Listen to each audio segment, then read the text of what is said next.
In April's issue of Good Food magazine, I've got a new recipe, which is for my Bakewell-inspired ombre cake. It is 3 layers of almond sponge, and then it's decorated with a raspberry cream cheese frosting. And I'm going to show you how to do the decoration technique. So, we've got an already crumb-coated cake, which is 3 layers of almond sponge, and then it's frosted and filled with raspberry cream cheese frosting. We've got the rest of the frosting, and we've added no colour to one of them, a little bit of red to make a lighter pink, and then more to make a darker red.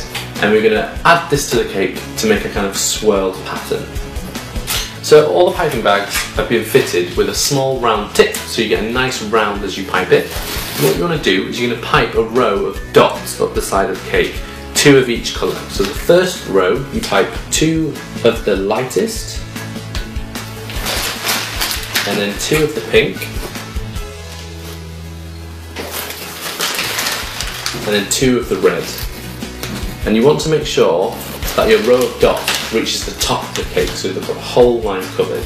Then you take your offset spatula and you're going to smear each of the dots across, making sure you clean off the spatula between each smear.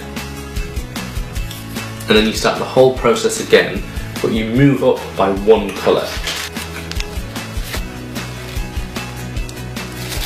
And then 1 of the red. So you can see that the colour is slowly going to graduate up the side of the cake like that. So take your spatula again, and again just smear it across, like this. Trying to get a really nice clean edge to all of the dots.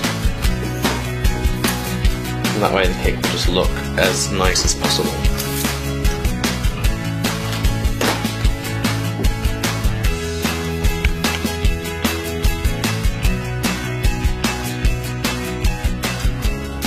So when you've almost reached the end of the cake, you're going to get a row of dots that are not going to join properly. So instead of smearing this next one across, you're just going to leave them as dots. So take the piping bag again, and we're just going to pipe dots instead.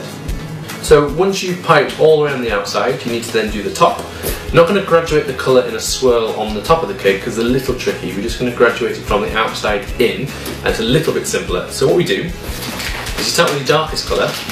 We're going to pipe dots on top and then smear across like this,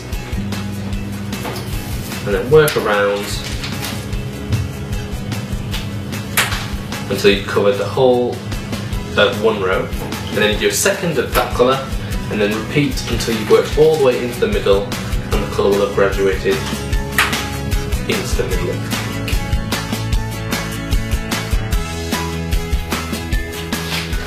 So that's the finished ombre cake.